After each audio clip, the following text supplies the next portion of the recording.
Today, we'll celebrate the 15th anniversary of the Nintendo 64 and review the 3DS remake of Star Fox 64. Plus, we have a preview of GoldenEye 007 Reloaded, and we'll test drive the ridiculous Dream Arcade. X-Play starts right now. Hello and welcome to X-Play, the show that misses the heyday of Rare.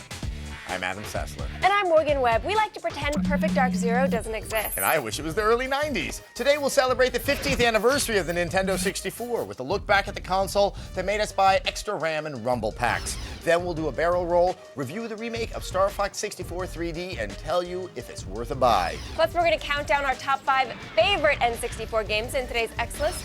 And later, we'll preview the high-def remake of a Nintendo classic, GoldenEye 007 Reloaded. But first, it's time for a trip into the past. Remember when you used to have to blow into Nintendo's cartridges to get the dust out? The last time we got to do that was the Nintendo 64. Oh, I thought it was to bring out the magic.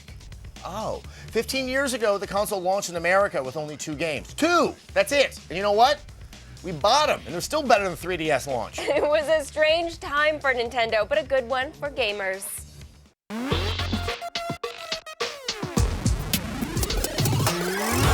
You heard that right. The Nintendo 64 launched in 1996 with only 2 games for sale, Super Mario 64 and Pilot Wing 64. Of those, the must-have title was the platforming plungers. You have to remember that this was the early days of 3D gaming, and controlling Nintendo's classic mascot in 3 dimensions was mind-blowing. Despite the limited options, the console sold out across America and was the hot ticket of the '96 holidays. Many hardcore gamers pointed out that the N64 had hardware issues that could prevent it from delivering certain gameplay experiences. Most importantly, Nintendo chose to go with a cartridge format, which allowed for a very limited amount of memory per game. But despite that limitation, players didn't have to wait long for another solid game. In February of 1997, Mario Kart 64 was released. It was a sequel to a Super Nintendo classic, and people spent countless hours racing through the Mushroom Kingdom. Shortly after, the company unleashed another 64-bit update to one of their classic franchises. We need your help, Star Fox. Star Fox 64 hit store shelves in July of that year. And in August, Rare, a developer that would become increasingly important to the N64, released what would become the sleeper hit of that year, GoldenEye 007.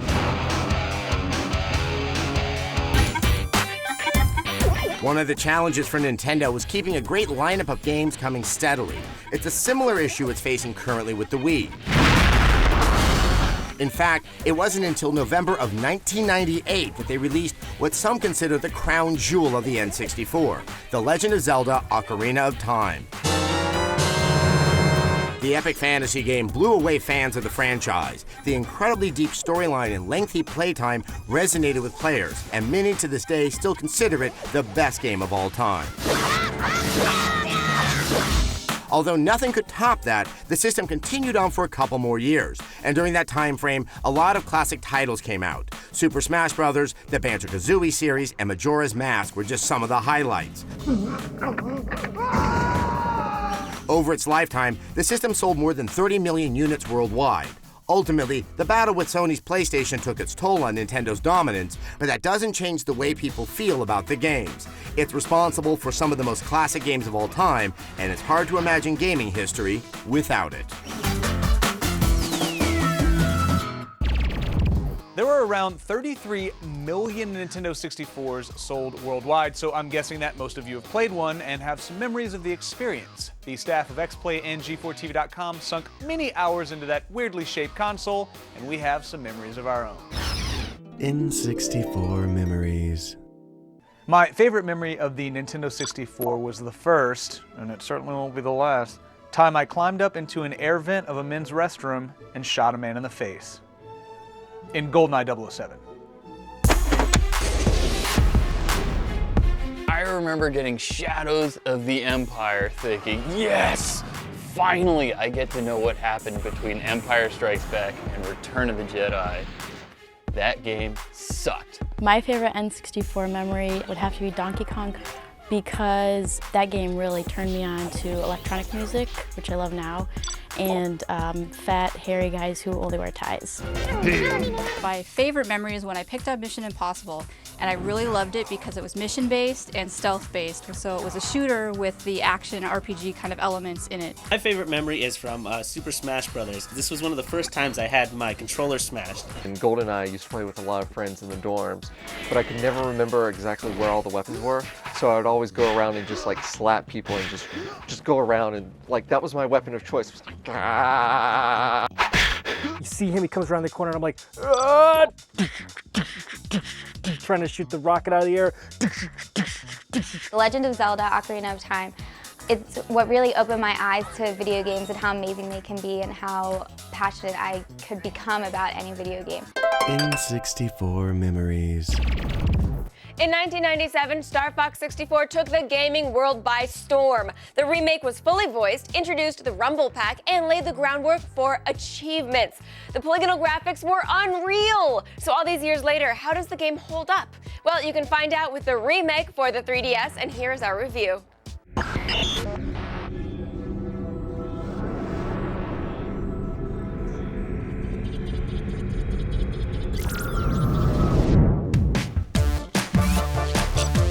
Yes, it actually has been 14 years since Star Fox 64 came out. Time flies when you're out there, living your life on the mean streets. Trust your instincts. But assuming you're ready to plunk down about $40, you can return to that furry galaxy where anthropomorphized animals are fighter pilots, if you're into that kind of thing. Star Fox 64 3D is a pretty unambitious title, but it does a great job of delivering what many fans want, a faithful adaptation of a very good N64 game. It starts with a Star Wars-like text crawl. Peppy barely escaped Venom and returned home to tell James's son Fox about his father's fate. Yeah, let's get on with it. Fox has again invaded the Lilat system. All right already. The main change to the game, beyond a forgettable local multiplayer mode, is that you can now use the 3DS's gyroscopic controls. That means tilting the 3DS will allow you to pilot your vehicle. It seems like an interesting concept, but the controls just aren't precise enough to work well. And when you move your handheld around, you frequently lose the 3D effect. Slippy is still incredibly femmy. Slippy here. I'm okay. Whoa! Help me! Thanks, Fox. I thought they had me. The characters' mouths still move way too fast. You're the only hope for our world. I'll do my best. Andros won't have his way with me. And yes, they still advise you to do barrel rolls. Do a barrel roll! You're not my dad. Unfortunately, Nintendo really didn't make any additions that add much value, unless you're a total junkie for stereoscopic 3D. My Emperor! I've failed you! Star Fox 64 3D gets a 3 out of 5. Coming up on X-Play, we're going to count down our top 5 favorite Nintendo 64 games and preview the remake GoldenEye 007 Reloaded. Then we'll tell you if spending a few $1,000 on an arcade cabinet is a sound decision. And later, news Skulltula Casey Schreiner's got an all-new MMO report. We'll be right back.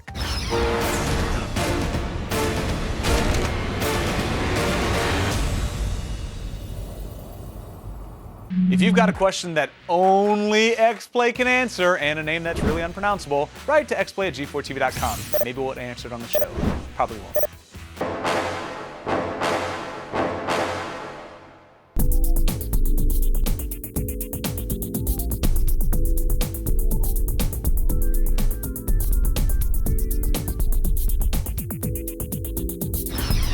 Welcome back. Today, Nintendo 64 games are just another thing to buy for the Wii Virtual Console, or titles that could be remade for the 3DS. But in the late 90s, the system was a staple of living rooms and dorms. The staff of X-Play and G4TV.com remembers all too well. N64 memories. The N64 was the first console that was mine, not a hand-me-down, didn't have to share. So I have a lot of favorite N64 memories. All right, first up we have Pokemon Stadium. Pokemon Stadium 2, Super Mario 64, GoldenEye 007, Mario Party 2, which is great because you could dress up like if you did the Halloween level, you could be a witch. I'm going to tell you about the time that I unironically and with unknowingly purchased Superman 64 for the N64. I've never had an N64. You're gonna make me do one of these stupid things anyway, aren't you? Playing Jet Force Gemini to 100% completion. My favorite N64 memory was playing Blast Corps with my friend Reed, and we spent, I want to say, over 200 hours of my life. All I can hear in my head is just that f***ing banjo music remix.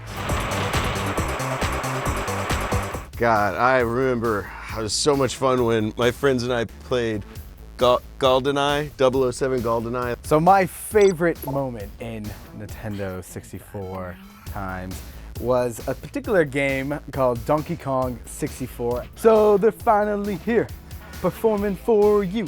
If you know the words, you could join in too. I loved Jet Force Gemini. I just couldn't play it that well. So one time I actually brought the cartridge into work to have Matt Kyle on the show, who was much better than me, try to deal with the third of the 4 big bosses, the one that was 2 praying mantises that was impossible. We sat there in a group watching him try to take them out. He had gone through every single ammo for every single gun except for that pathetic little pistol, which only had 10 shots left. And on the last shot, he got the final one that got us through. That was exactly one of the most tense moments of my life, and I wasn't even playing. N64, remember that? We had some good times reminiscing about the Nintendo 64, but now, well, yeah, some good times. Yeah, I know. Adam didn't have one in his the hair. Now it's time to get down to business and pick our favorite games. We're counting down the top 5 N64 games in today's X list. 5 of them.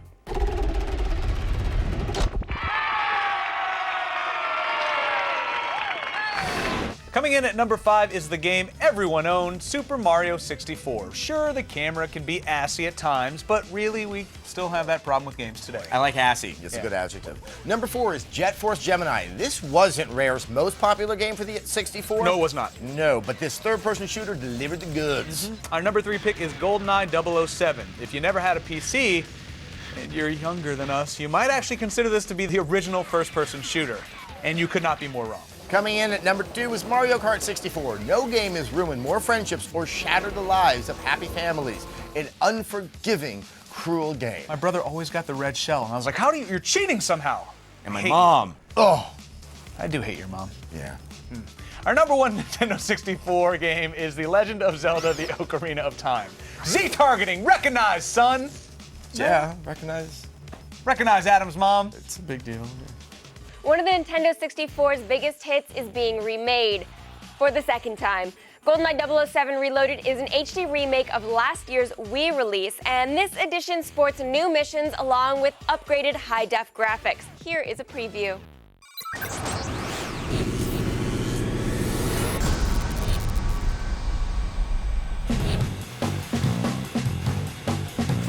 I'm here with James Steer, who's the producer on GoldenEye 007 Reloaded. What's the Reloaded all about? Well, it's about taking the legendary story of GoldenEye, which we had Bruce Firestein update for our Wii game in 2010, and bringing it to the Xbox 360 and PlayStation 3 for the first time.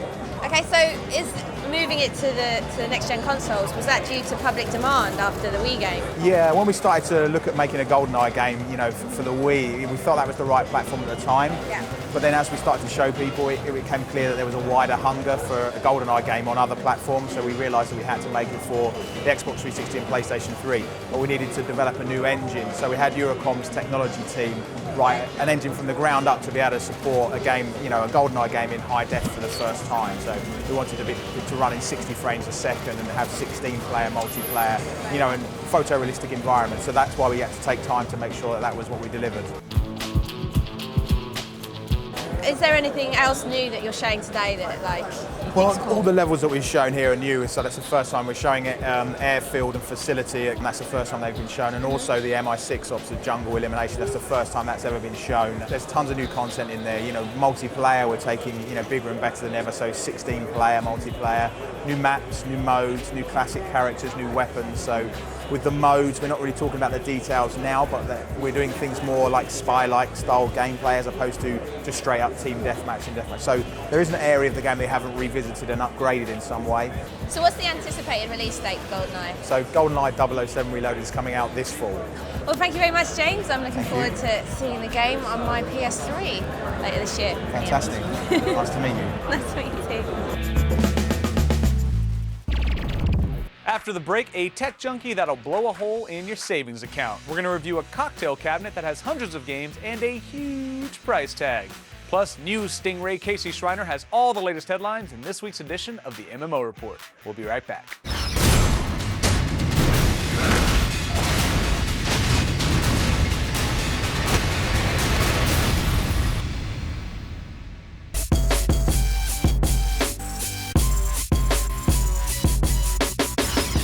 Welcome back. Blair, do you have a couple of grand to spend on some expensive tech? Yeah, I don't need that operation, really. You don't? No. It's good, because I have something for just completely ridiculous for all the tech junkies out there. You have 2 kidneys, right? You're supposed to have 2, but never mind. It's cool. Don't worry about it. Okay.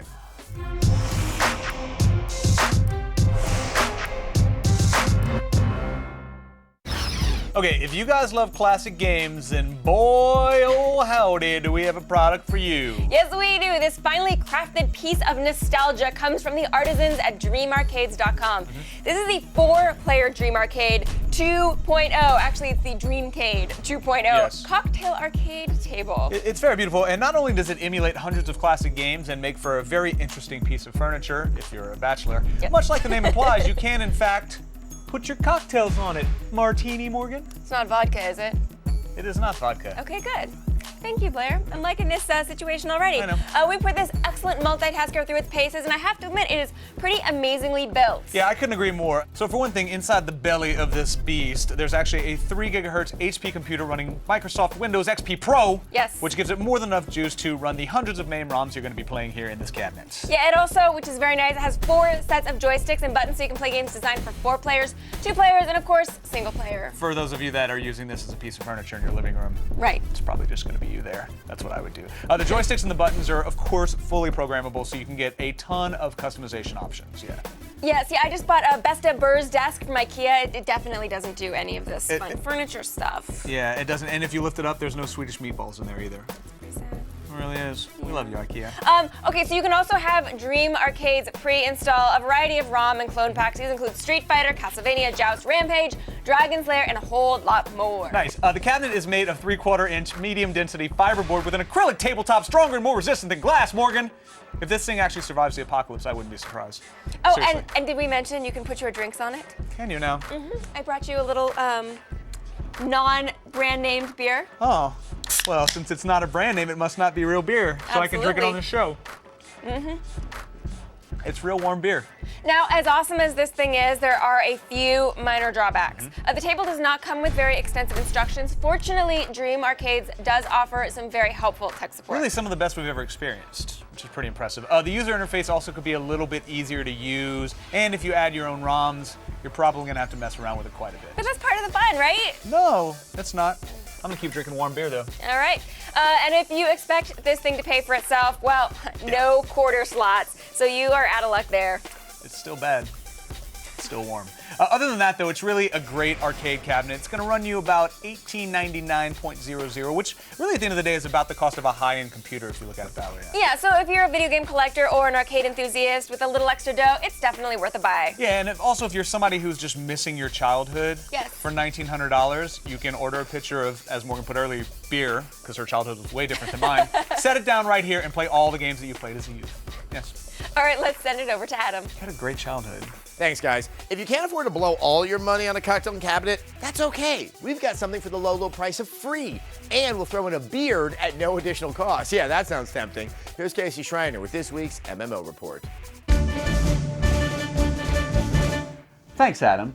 The cross-platform MMO DC Universe Online will be going free to play at the end of October. Sony plans to offer a 3-tiered membership structure. Free players will get 2 character slots with additional slots and content being available through microtransactions.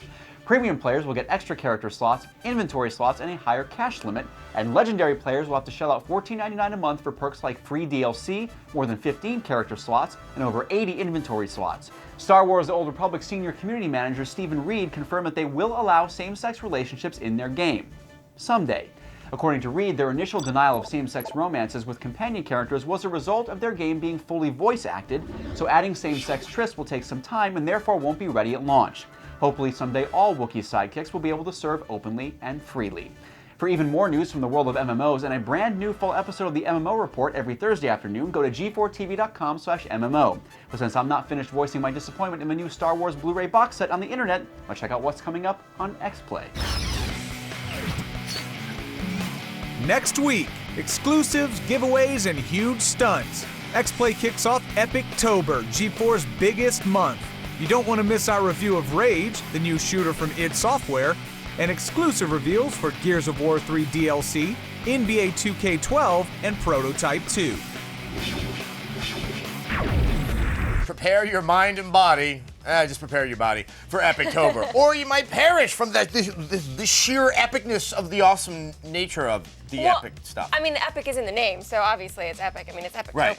Speaking of which, because of that, we'll probably be talking about some new information on Gears of War 3, which came out and is made by Epic. See that, huh? I like it. Also, what we're going to have is our Rage review. Now, that's going to be something that's really going to And if you get really excited, you can call it Rage. It sounds very, very continental. Don't.